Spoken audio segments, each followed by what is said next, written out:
मुझसे लोगों ने बोला कि चरण स्पर्श करने के पीछे रहस्य क्या है। मैंने उनको समझाया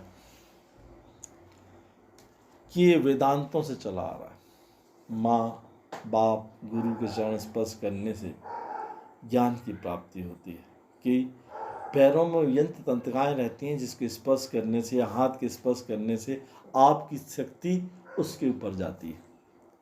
चरण स्पर्श करना या वंदना करना, चरण वंदना करना हमारे परमार्थ में और हिंदुओं का प्रमुख शब्द है, प्रमुख कार्य है। मंदिर में जाते तो हम सिर झुकाते हैं। जब हम लेट के अपने मस्तिष्क को उसके पैर पर लगाते हैं तो उसकी एनर्जी हमारे शरीर में प्रभावित होती है।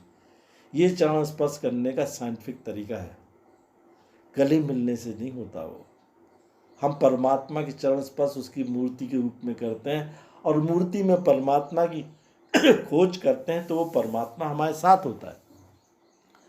किसी की वंदना चरण स्पर्श करने से उसकी शक्ति हमारे पास आती है। इसलिए मैंने देखा और मैं बता रहा हूँ, जितने योगी हैं, नागा हैं, औघड़ हैं, ये अपने चरण स्पर्श दूसरों से नहीं करवाते, दूसरों को दूर से आशीर्वाद देते हैं। देख लेना आप जाके। वो बोलते भाई वहाँ रहो। कुछ आश्रमों में तो स्त्रियों का प्रवेश भी वर्जित है, जैसे औघड़ आश्रम, योगी आश्रम। वो दूर से उनको दर्शन देते, दूर से बात करते हैं। कारण ये है कि चरण स्पर्श करने के बाद आपकी भावना क्या थी। जाकी रही भावना जैसी, तात प्रभु तज मूरत देखी तन तैसी। आपकी भावना गलत है तो जो चरण स्पर्श करा रहा उसकी भावनाएं भी गलत हो जाएंगी। पवित्रता ही परमात्मा की जननी है और ये तब तक नहीं संभव हो सकती जब आप पवित्रता से किसी के चरण स्पर्श ना करो।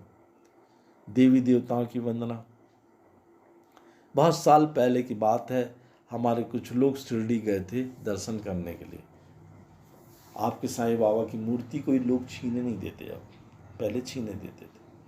उसका रीजन ही ये है, चाहे आप बमलेश्वरी चले जाओ, शारदा पीठ चले जाओ, या साईं बाबा के मंदिर चले जाओ, या आप वैष्णो देवी के मंदिर चले जाओ, तो दूर से दर्शन कराते हैं।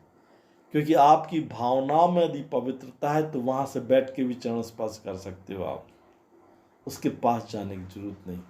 अब कोई यहाँ से बैठ के बेचारा जा नहीं सकता है, समय है, बंद चल रहा है, तो परमात्मा के दर्शन करने का सरल रूप ये है कि आप घर से बैठ के उसकी वंदना कर लो और उसको प्रणाम कर लो, क्योंकि सृष्टि के हर एक कण में विद्यमान है और आपकी वंदना चरण स्पर्श करने की क्षमता है, सोच वहाँ तक पहुँच जाएगी।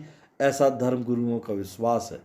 परमात्मा का ध्यान करो, यहीं से उनका मनन करो, यहीं से चरण स्पर्श करो, आपको ज्ञान और बुद्धि का विकास होगा और परमात्मा आपके निकट होगा। जय माँ।